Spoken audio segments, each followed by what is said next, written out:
हाय दोस्तों, स्वागत है आपका अपने YouTube चैनल SRT1234 पर। आज हम क्लास 10th मैथमेटिक्स में पढ़ाने चल रहे हैं चैप्टर द्विघात समीकरण।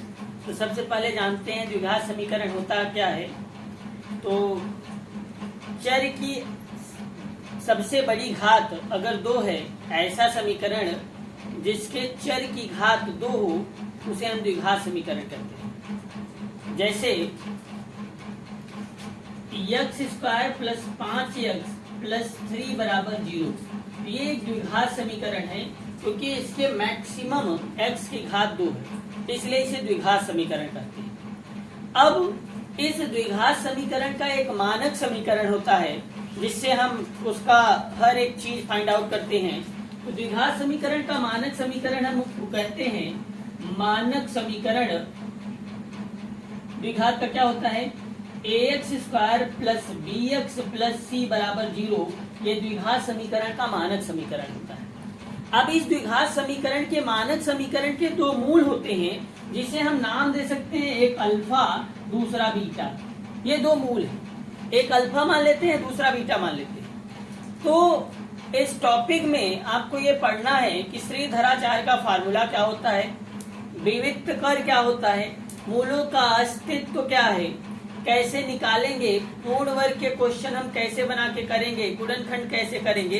तो हम ये सब देखते हैं। तो इसमें हम देखते हैं कि मूलों का, सबसे पहले समझते हैं कि मूलों का योगफल क्या होता है, मूलों का गुणनफल क्या होता है। तो अगर किसी भी द्विघात समीकरण के 2 मूल अल्फा और बीटा हो तो फार्मूला होता है मूलों का योगफल। मूलों का योगफल जिसे हम बोलते हैं अल्फा प्लस बीटा, वो होता है माइनस बी अपान ई।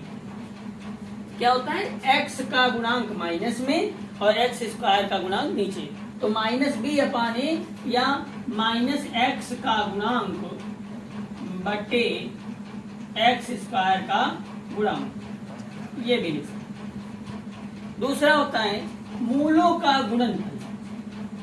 मूलों का गुणनफल, ये फार्मूला होता है alpha into beta is equal to c upon e, means अचर पद का गुणांक अपान x स्क्वायर का गुणांक। ये 2 फार्मूले हैं।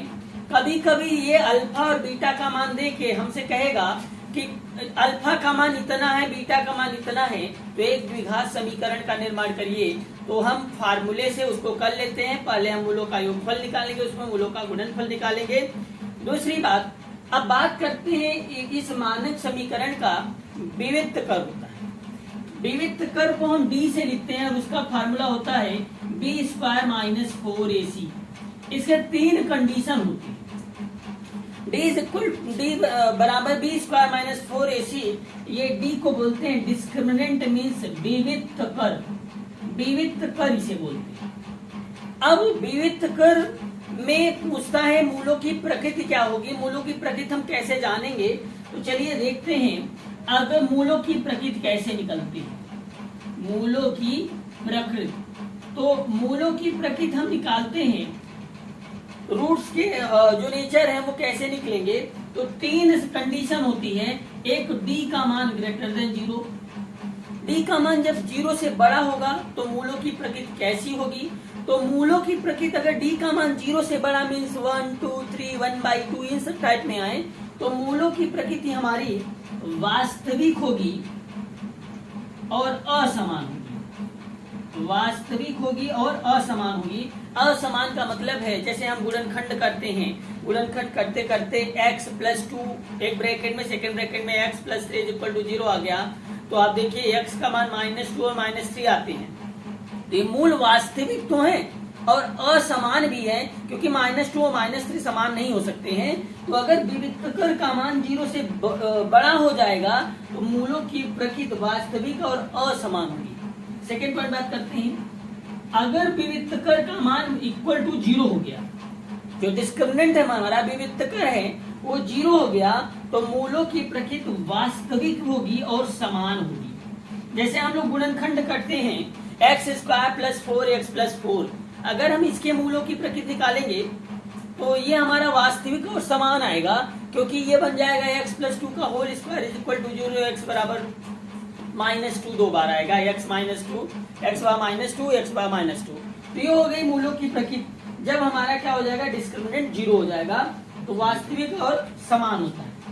तीसरी बात करते हैं, अगर डिस्क्रिमिनेंट हमारा लेस देन 0 मीन्स d का मान 0 से छोटा हो तो मूलों की प्रकृति क्या होगी, तो मूलों की प्रकृति हमारी काल्पनिक होती है। और क्लास 10th में ये क्वेश्चन पूछता है, आप एक्सरसाइज 4.3 में पढ़ेंगे कि अगर अस्तित्व हो इस द्विघात समीकरण का तो उसको बताइए कि आप कैसे जानेंगे कि मूलों की प्रकृति अस्तित्व में है।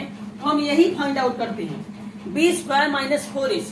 अगर b² - 4ac का मान 0 या 0 से बड़ा आ जाएगा तभी उसका अस्तित्व है, और काल्पनिक आ जाएगा मीन्स लेस देन 0 मीन्स -1 -2 इन सब टाइम में आ जाएंगे, तो हमारा मूलों की जो प्रकृति होगी वो काल्पनिक होगी और इसका कोई अस्तित्व नहीं है।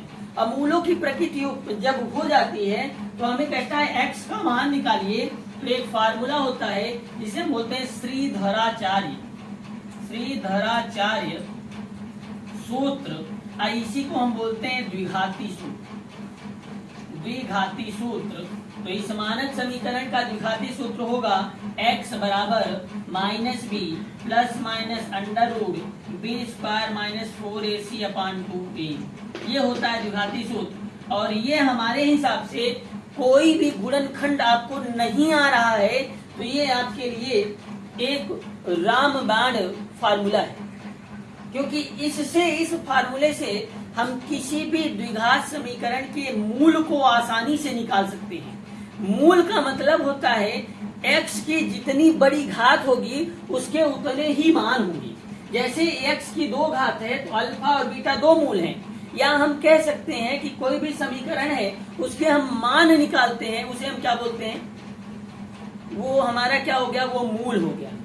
जैसे अभी ये द्विघात समीकरण है, ये द्विघात समीकरण है, अगर इसका हम अस्तित्व चेक करें तो इसका अस्तित्व हमारा काल्पनिक आएगा, क्योंकि इसका गुणनखंड नहीं संभव है।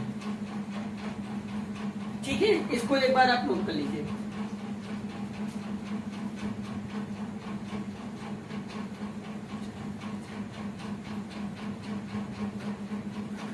इसको आप नोट करिए, और आपको ये वीडियो पसंद आई हो तो हमारे चैनल को जो SRT 1 2 3 4 है उसको सब्सक्राइब करिए और बेल आइकन को दबाना ना भूलिएगा, ताकि हमारा वीडियो सबसे पहले आपके पास पहुंच सके।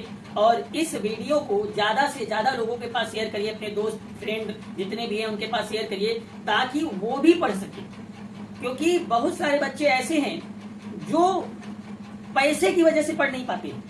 तो मेरी सोच ये है कि आपको हम फ्री ऑफ कास्ट पढ़ा दें यूट्यूब के माध्यम से, इसलिए आप अपने दोस्त यार को ज्यादा से ज्यादा मात्रा में शेयर करिए और उनको भी बताइए कि एक चैनल है जिसमें फ्री पढ़ाया जाता है बच्चों के लिए।